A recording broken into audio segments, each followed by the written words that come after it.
Welcome to Service Headline News. I am Marty Smith. And I'm Eric Perrott. I'm Jake Wall. And we're here to bring you the latest headlines and updates pertinent to all servicemen and women. So sit back, get informed, and maybe have a laugh as the Swearing In Podcast presents Service Headline News. Gentlemen, it's good to be with you for another week of stories. Howdy, fellas. Good to be here. Yeah, it's good to be back. Eric, what happened on this date in history? Well, today's date in history, on October 11th, 1776, a British fleet under Sir Guy Charleton defeats 15 American gunboats under the command of Brigadier General Benedict Arnold at the Battle of Valcour Island on Lake Champlain in what is now Clinton County, New York. Cool. Although nearly all of Arnold's ships were destroyed, it took more than 2 days for the British to subdue the Patriot naval force, delaying Charlton's campaign and giving the Patriot ground forces adequate time to prepare a crucial defense of New York. I want to give you a little bit of background for Mr. Benedict. 1 year earlier, during the Patriots' unsuccessful campaign to take Canada, Charleton, the Royal Governor-General of Canada at the time, had managed to escape Patriot General Richard Montgomery's early successful attacks during the summer and autumn. He snuck into Quebec City, organized 1,800 men for the city's defense, and prepared to wait for our Patriots' siege. The Patriots facing a deadline, you're going to love this, the Patriots facing a deadline as their troops' enlistments expired at the end of the year. Oh, yeah, because they need to get paid, yeah. Yeah. So the Patriots, 1,800 men, the arrows carried letters demanding Charlton's surrender. When Charlton did not acquiesce, the Americans began a bombardment of the city with Montgomery's cannon on December 8th. Then they attempted a disastrous failed assault on December 31st, in which Montgomery was killed and Arnold was seriously wounded. The action around Valcour Island was the final stage of Charlton's effort to drive Arnold from Canada once and for all. So Arnold was considered a Patriot hero for his bravery in the siege of Quebec and earlier during the Patriot capture of Fort Ticonderoga, New York. On May 10th, 75, Arnold, however, did not feel that he had received sufficient accolades for his efforts, and while serving as commander of West Point in 1780, agreed to surrender the important Hudson River fort to the British for a bribe of $20,000. God, that guy. The plot was discovered after British spy John Andre was captured while carrying incriminating papers, forcing Arnold to flee to British protection. He then joined the British in their fight against the country that he had once so violently served. Arnold died in London in 1801. To Americans, his name is still synonymous with the word traitor. One time, all because you didn't get enough kudos? Yeah, didn't think he was promoted fast enough and didn't get recognized. I know there was some military action, or there was some previous military action that, like, due to Arnold's planning and stuff, the Americans had won that fight or something like that. And he had a couple of those. He was Washington's, I think, most successful or most tactically sound general. And then ego, baby. No doubt. Yeah, that's ridiculous. That's the cost of lives, man. I mean, it's like, hey, I want some more accolades. And they're like, hey, shut up. Well, you know, if I'm not mistaken, you were right when you said something about his wife, because I also believed he had a thing going on with this British John Andre's wife. Oh, yeah. There were some underlying things going on. Maybe that was the bonus they threw in. The British women are known for their flooziness. They entice you away. Oh, wait, maybe that's French. Once you can make it through all those petticoats, money. Yeah. The hunt is on. That's good. Good day in history there. And it's also interesting that they were talking about their enlistments were up and they were wanting to get paid. Yep. That's 200 and 50 years ago. Now our Army guys are on food stamps. Shit, not that much has changed. Yeah, still rough. Oh man. All right, story number 1. It's official. The U.S. military will rename bases that honor Confederates. So the whole, I think Trump put a stop to it, but there was a whole commission designed to rename a whole bunch of things that were named after Confederate generals, people, all that kind of thing. So I'm a little of two minds on that as well. One, it's kind of the history. I remember Lincoln was doing some of that. He brought some of the Confederates into the cabinet to try to show unity, and part of that renaming, or statues and stuff was also to say, hey, you guys are still Americans. But at the same time, the other mind says, yeah, these guys were rebellious. They broke away from the United States. We probably shouldn't honor them the way we do. So on October 7th, this is a story by Jared Keller out of a website called Task and Purpose. It's a really good website. You guys should check that out. Task and Purpose. And another one is stripes.com. It used to be Stars and Stripes, but it's stripes.com. Stripes.com is kind of a jerk because they only let you see like a few stories and they're like, now you got to subscribe. It's not much. It's like $15, but it does kind of piss you off. Yeah, you guys. But Task and Purpose is pretty cool because it does a lot of little opinion pieces. So when you get a chance, check that out. So the story goes, after years of debate, the Defense Department will finally rename the U.S. military bases and other installations that bear the names of Confederate officers. In a memo released on Thursday, the 6th of October, last week, Secretary Lloyd Austin officially gave the go-ahead to implement the final recommendations of this naming commission. Now, naming commission is short. I did not make the name of this commission up.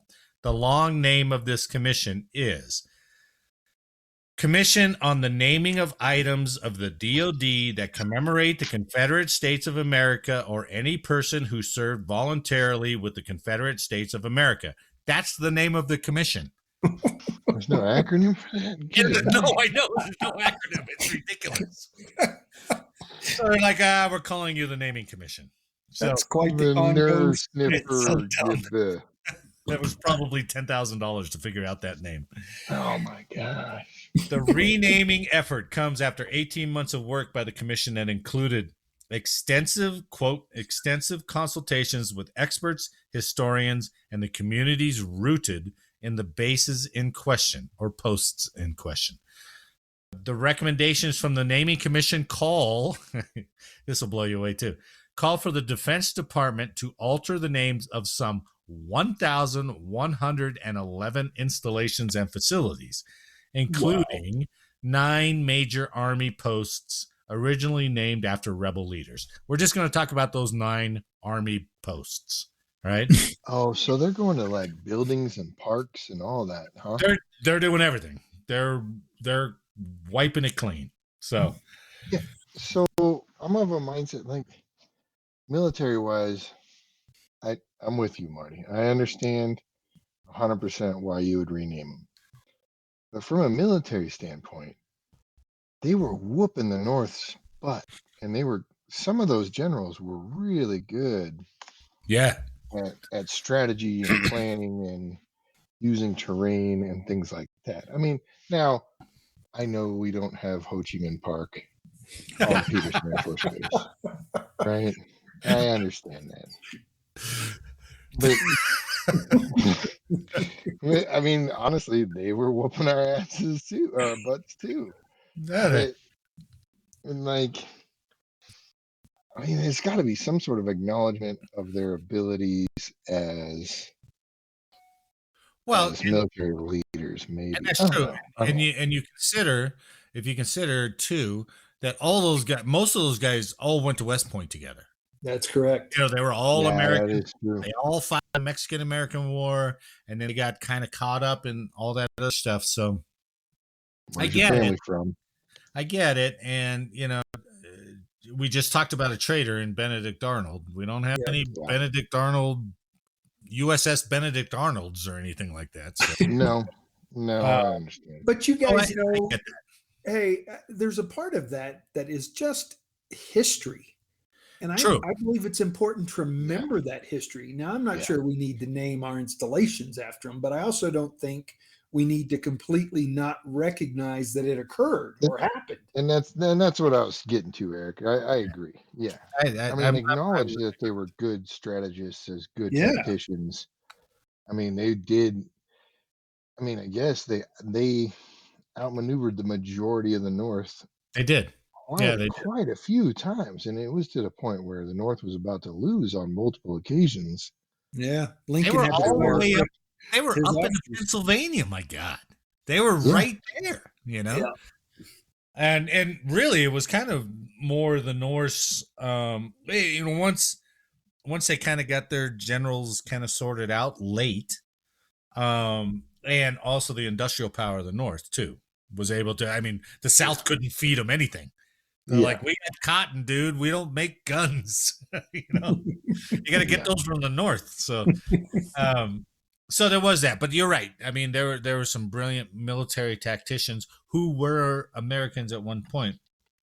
But I also say that they were traitors. They were traitors to the Constitution. They were traitors to the Union.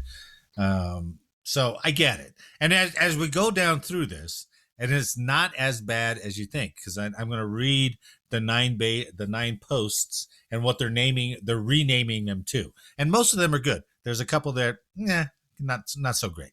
The 9 posts that will be renamed are Fort Benning and Fort Gordon in Georgia, Fort Bragg, North Carolina, Fort Hood, Texas, Fort Rucker, Alabama, Fort Polk, Louisiana, and Fort A.P. Hill, Fort Pickett, and Fort Lee in Virginia.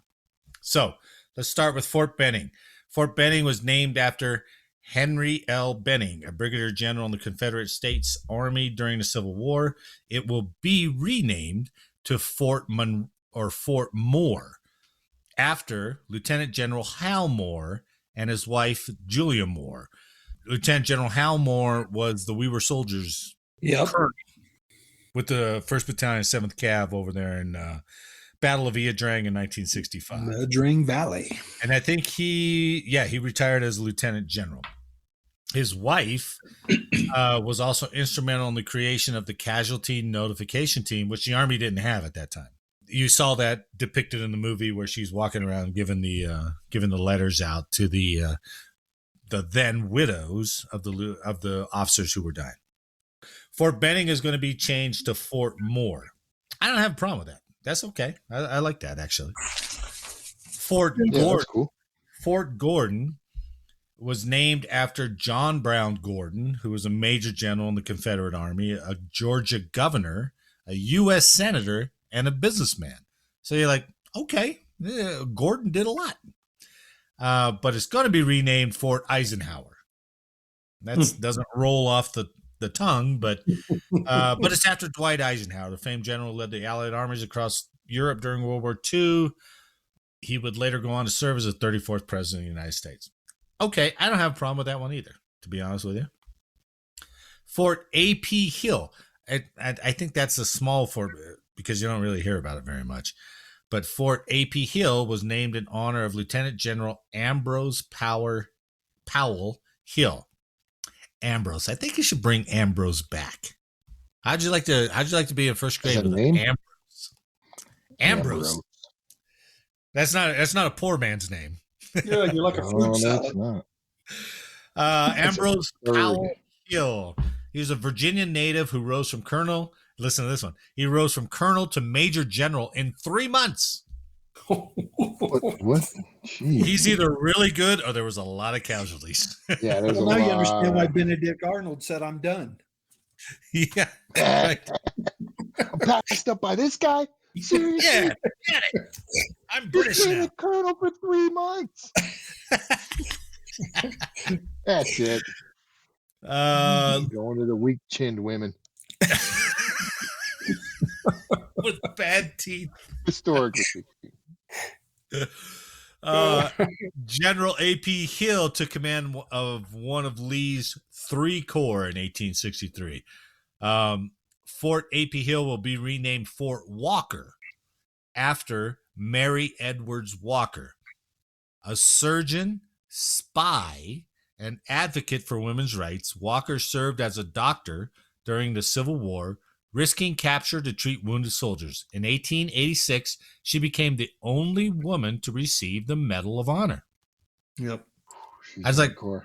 that's badass. Okay, I can live with that Yeah. one too. Fort Hood was named after Confederate Lieutenant General John Bell Hood.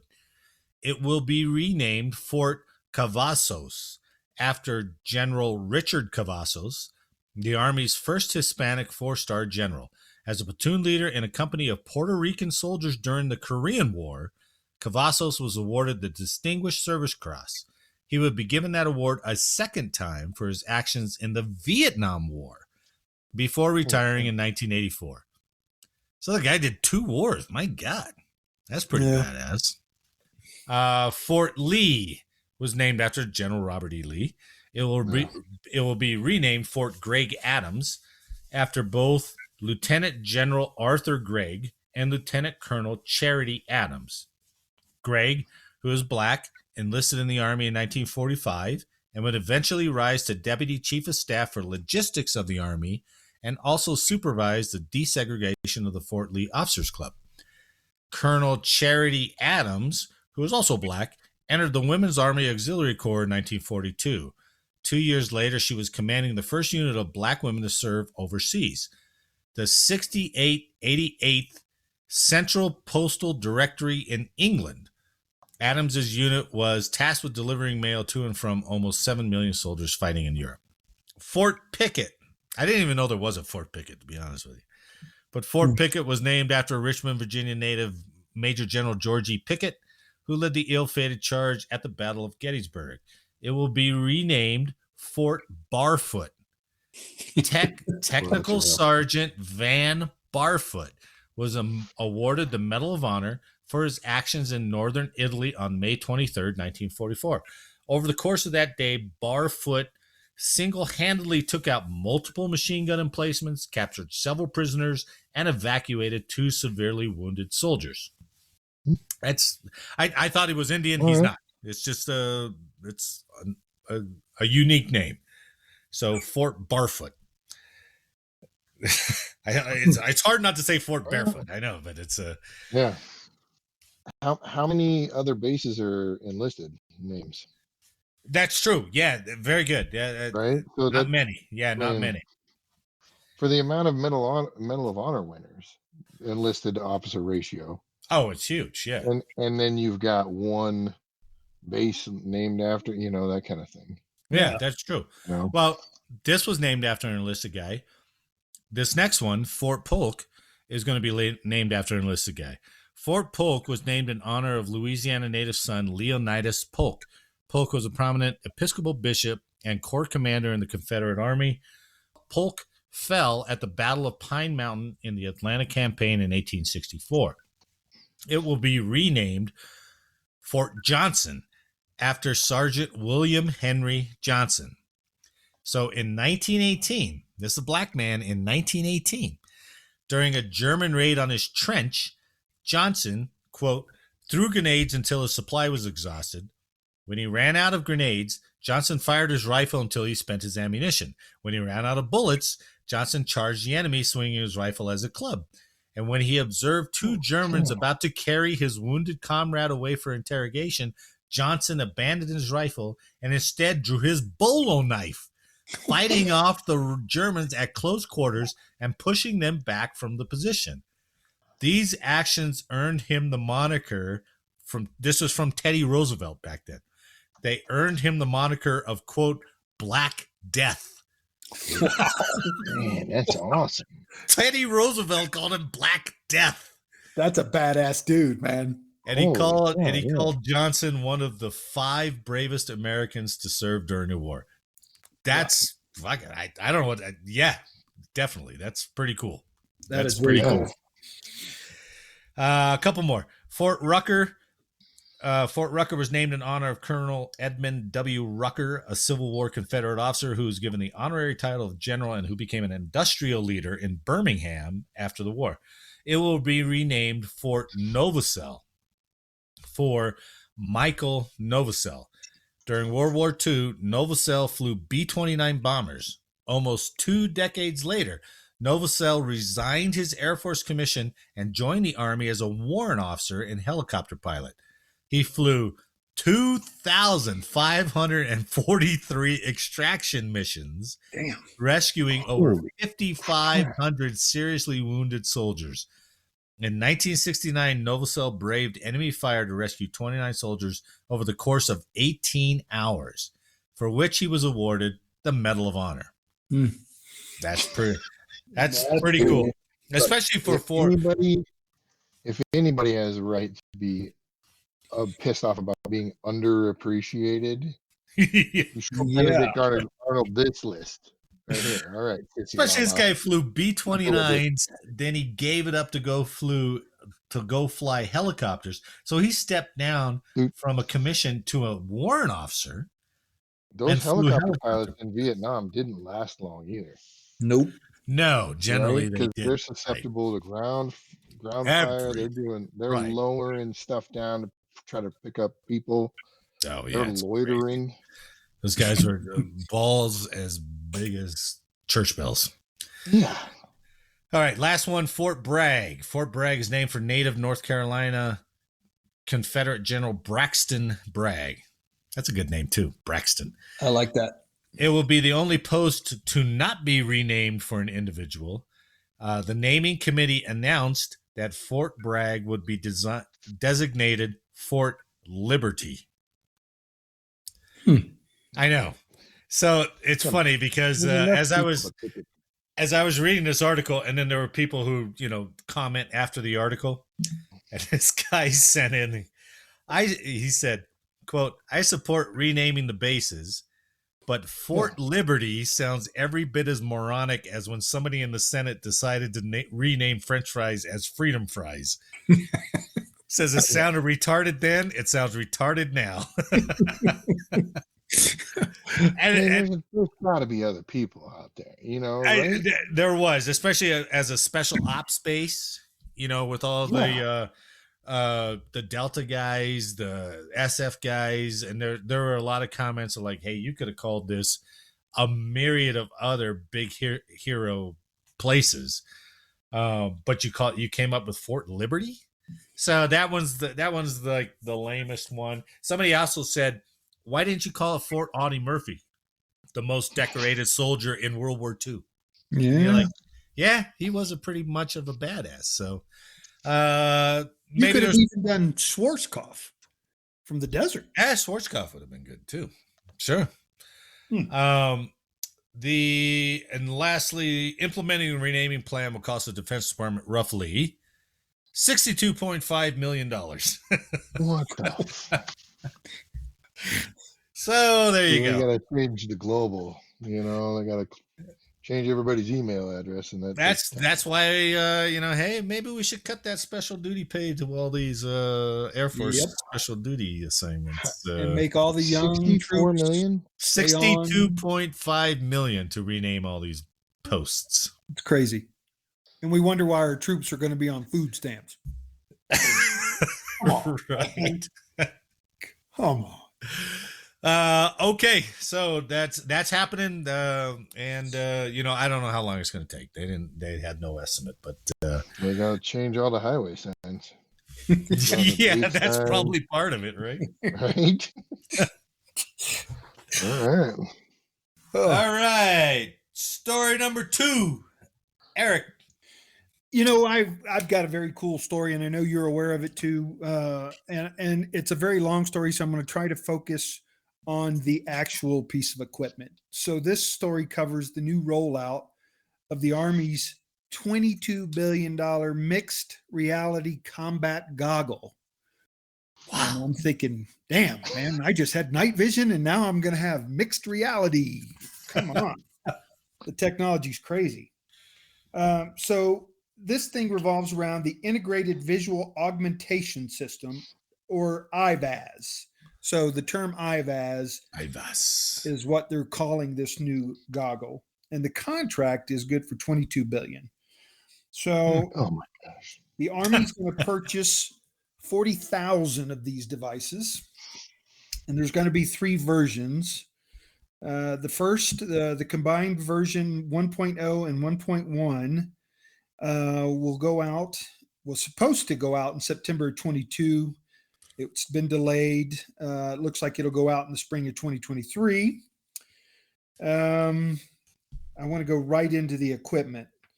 So the Army will send 5,000 IVAS 1.0 devices to units in training and doctrine command, such as the Maneuver Center of Excellence, for use in training, schoolhouses, and experimentation.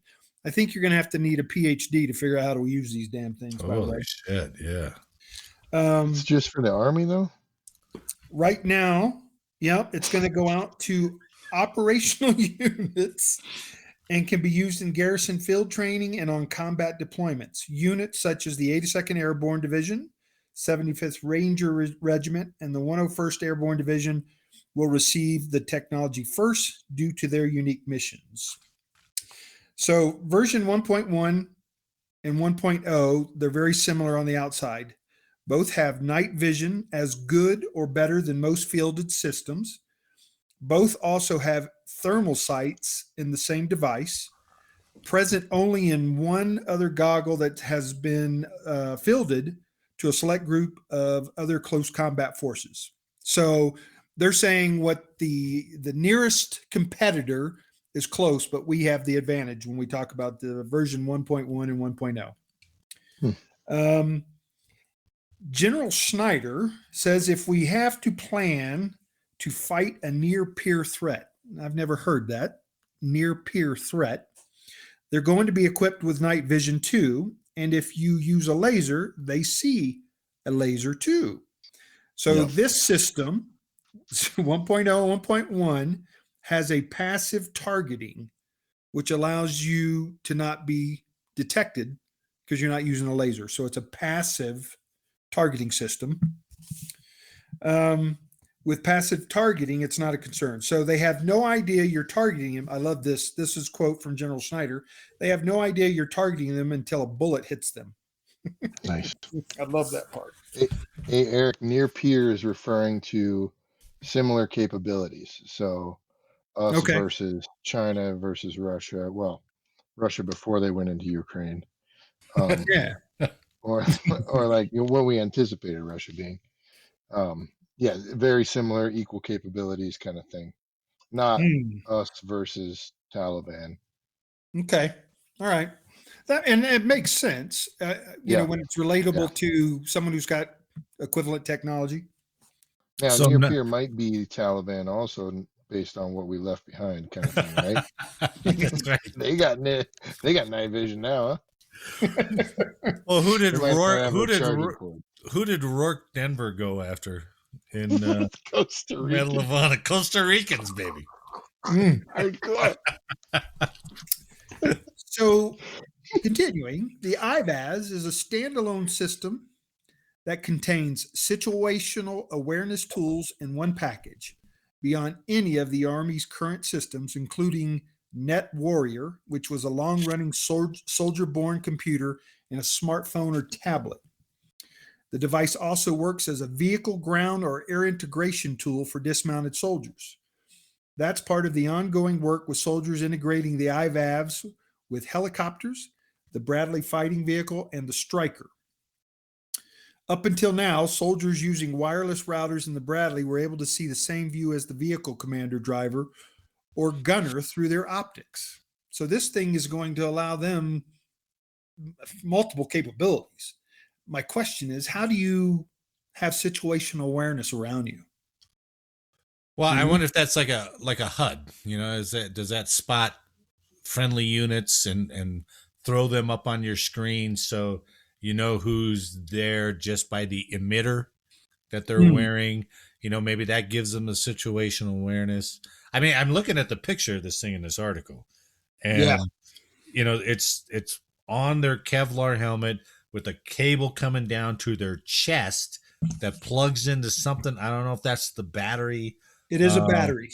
but then there's a whole lot of other cables coming out of that thing. And I was like, how are you doing your mission with all that wiring? It looks insane. Yep. But The I mean, it would be 1.2 nice to version. have. It would be nice to have all that data. You Yeah. know? The 1.2 version, which is the third and final version, will also be slimmer and lighter, and the cables will run to your back. The battery will be located on your back. Is it So just for training, right? no, Well, this is wartime. yeah, this will become operational with those units that we talked about a few minutes ago. Oh wow. Yeah, it's So wild. in versions 1.2, developers seek to cut the total weight to 2.85 pounds or less, same or better than the NVGB currently in the field. Humidity control and moisture problems noted in last year's review have been fixed on the IVAS 1.0 and 1.2. That's good. So We can use it in the rain now. all three versions work with the family of weapons, sights, individual, and rapid target acquisition software. FWS-I was included in the NVGB fielding and allows users to wirelessly link their goggle to their rifle optic to view targets without shouldering the weapon. Jeez. Right? I mean, You can shoot from the hip? and how Hip how fire often and are you down gonna have to sights. train to make this thing part of you? I don't Right? know. That's pretty unique. So, to summary, this is a goggle that brings night vision, thermal vision, situational awareness, Yep. and I thought I read some part that they were experimenting with a night vision / binocular goggle too. You did read that. And I don't know if they're integrating that, but my God, Yeah.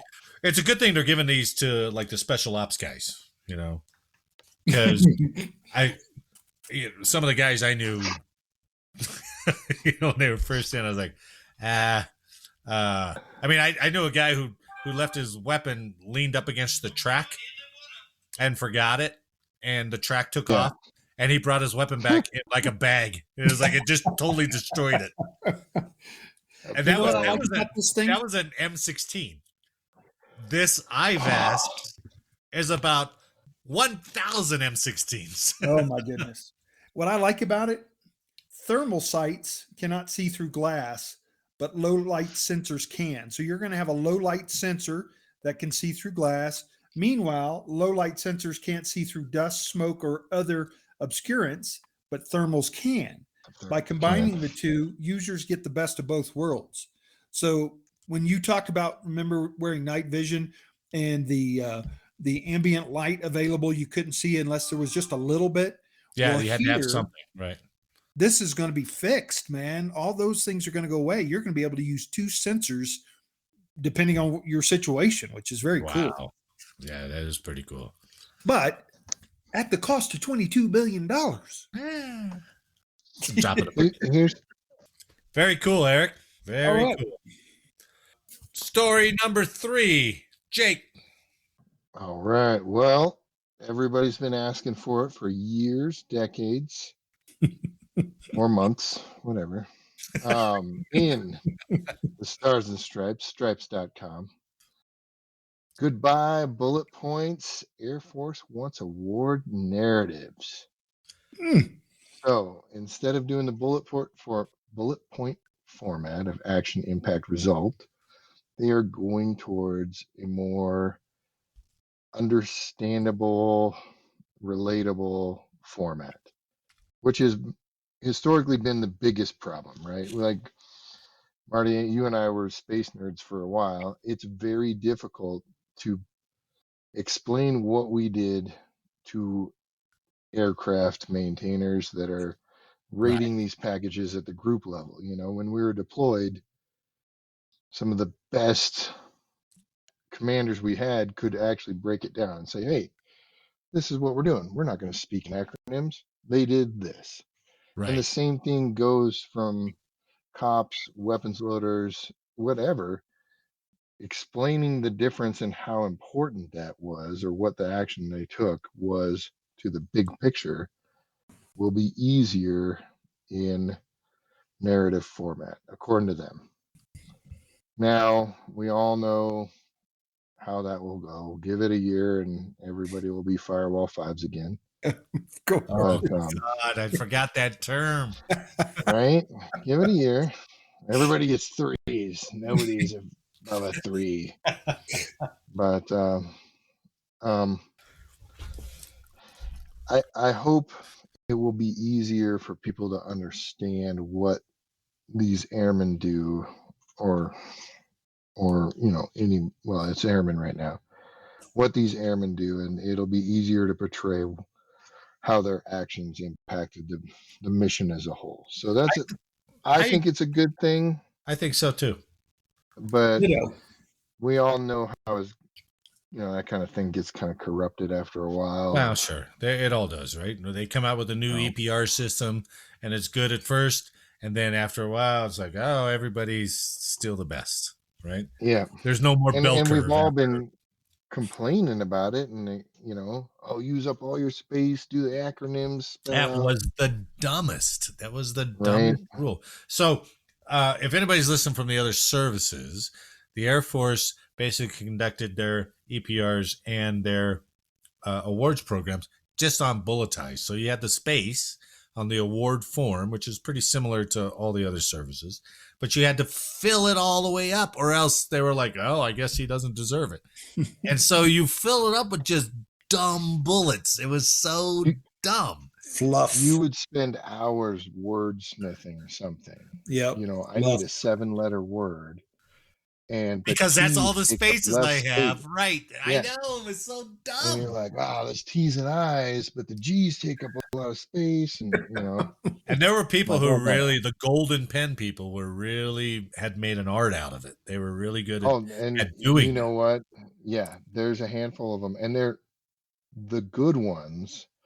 Actually take time and are like not just worried about the space, they're actually worried about how to break down what the problem was, right? We had Colonel Mangles, Major Mangles, in the desert, the only South African in the U.S. Air Force. But he thick South African accent. Really? And yeah, active duty South African, grew up, born and raised South Africa, came over, got his citizenship, then joined the Air Force. And he was my deployment commander on the first round out there as a space nerd. Wow. But he had the ability to get rid of acronyms and talk to people and explain things at a basic level so Yeah. everybody could understand. Yeah. And we won so many stinking awards. Really? And then I'm not going to say who the next deployment commander is, but then, man, it was dried. Everything just dried up. Well, that might have been because I chose not to write anybody up for anything, but Well, he did, but it was like 14 acronyms in a one sentence kind of thing, Eric, did you I don't- have those foibles with award writing or EPR writing? Absolutely. Or was it easier because you were in an AFSC, security forces, that were, you kind of were all the way, you knew the language all the way up to the top? Yeah, but there was still shit that he really washed his LE sedan and waxed it to a high gloss shine. Dumb stuff. He He successfully put his boots on day after day. The single-handedly discharging the weapon at all. He single-handedly dressed himself every morning. His decorations were in line on his pocket to a T. I had a book. In fact, when I was in the Army, I had a book. They sold it at clothing sales, and the first third of it, it was a small little flip manual, but the first third of it were the beginnings of bullets. The middle third was like the ends of bullets, and then the last third was like key adjectives, that kind of action nouns, that kind of thing. Yeah. And so Oh, yeah. it was almost like, well, I don't like Mad Libs. You could like take, okay, I'm going to take this beginning on page 2. I'm going to combine it with page 42, and then I'm going to end it with page 37. And you would have a whole bullet, and you didn't have to do anything.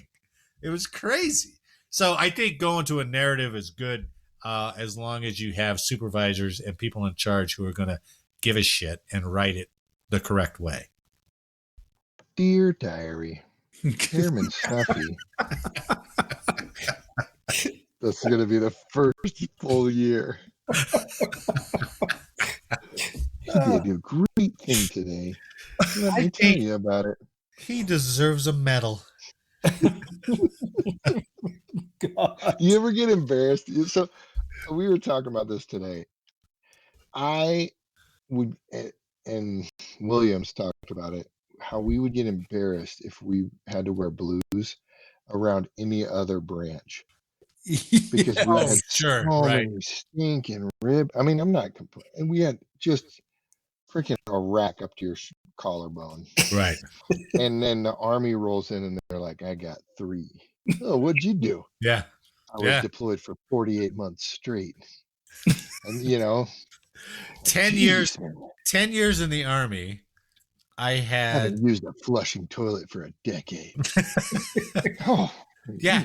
And you'll continue to do that unless you're in the Air Force, and you'll get a medal for it. Yes, exactly. But 10 years in the Army, I think I had 6 decorations. Yeah, but those things were really, really high speed for you guys. Like if you had a CIB, or it meant something. It was. Wow. I think it was a more rigorous screening process for if you put in for an Army Achievement Medal or an Army Commendation Medal. It's like, okay, what did you do? Right. This wasn't just, hey, thanks for being in for a while. You actually had to achieve something. So, but you stand next, when I first came in the Air Force, you stand next to somebody, you're like, Jesus Christ, this guy's an E4 and he's got 3 rows already. What is he doing? Yeah. Well, you look at VFW posts and they're like, this guy was a lieutenant and he's got a Bronze Star. Yeah. And then you look at today's Army and they're like, what'd you do for that Bronze Star? Well, I deployed to Al-Udeid for 14 months. Right. Like, well, that does suck, but I don't know if it's worth that. Yeah. Well, not when you read the citations of the guys that received them in Vietnam and before that. Yeah. Not even close. And I think I think that started, you could see that started, I don't know, 20 years ago, where they were like, okay, we're going to use this as incentives for people to stay in. So we're going to over award people. And everybody in the military, when you're hearing it, you're like, oh, come on, man. Benedict would be proud.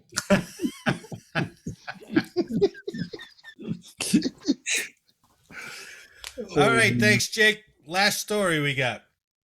There has been a report from a source called the Westphalian. All right.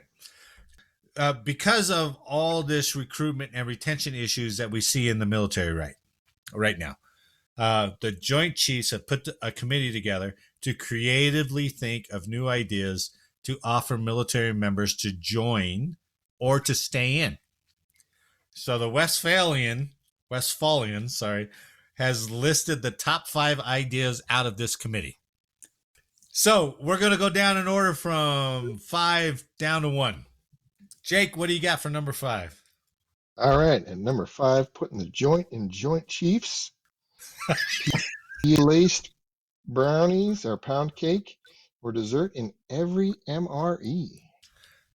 That's a pretty good incentive, for the youth that are joining up today. Every MRE will have up those brownies. Like every MRE will have a marijuana pound cake in it. Good idea, Joint Chiefs. Deployments will be a happy thing. I know. Eric, what do you got? Giving up their meal plans. Just give me some MREs, man. Number 4 for the top 5 retention ideas: voucher for sleeve tattoo to re-up, to be done by the lowest bidder tattoo artist, of course. The lowest bidder Get a full sleeve at a discount. I'll do that for $20, dude. Crayon-sized tattoo needles. Mm, it looks good. That was supposed to say mother. What does that say? Off hair. I did it in my native language. You're from New Jersey. All right, number 3. A 1-year free subscription to a content creator of your choice on OnlyFans. This is. That should bring him in. I think I'm going to sign back up. I don't know, man. The bennies. The Benny. No retirement, but OnlyFans. OnlyFans for a year. Yeah, I like it. And number 2, free AR-15. Oh, prorated over a year though. There was a little asterisk there. Sorry. So prorated over 5 years. Yeah, for over 5 years, you'll get your AR-15. You got to pay it back. It's like a signing bonus, and it's nice though. So your first year in, you get your lower receiver. Next year in, you get your upper receiver. If you don't get kicked out within 5 years, you'll have a full AR-15. AR-15. Good Nice. bonus. That's a smarter move than just giving them the full thing. Oh right off the yeah, bat, yeah. Because then you can't be trusted then. But Oh, over yeah. 5 years, you'll have the trigger time. You'll know what you're doing. Yeah. Well, unless you're in the Space Force. Then they'd be like, "What the heck is this?" They'll have 5 parts, but they wouldn't know how to put them together. Oh, my Please refer God. to your local Army base. And Fort- the number one retention idea, your physical fitness score is now determined by your Call of Duty ranking. That'll bring them in. I'm telling you. They'll be like, That's God got damn, some I'm serious like, potential. I'm 10th in the United States. I'm good. Hey, there's your bullet for your newest EPR. Oh, yeah. Dear diary. Today I stayed up till 4 a.m. whooping 14-year-olds at Call of Duty. And maxing my PFT. Yep. Wow. I've been studying so hard at this. All right. We look forward to more stories out of the Westphalian All right. in the weeks that come. All right, gentlemen, that was a good week. Good stories. On behalf of Master Sergeant Perrott and Senior Master Sergeant Wall, I'd like to thank you for listening today. I hope you enjoyed the show, and if you did, please leave a like and share the podcast with someone else. Let us know how we did in the comments, and as always, make sure to download the next episode for more service headline news. Gentlemen, I'll see you next week. Oh, hold on. I'm pausing my Call of Duty game. Hold on. All right. Later, fellas. Oh. Hey, Eric, I'll trade you my nacho cheese for your pound cake. Right on. Have a good week, everyone.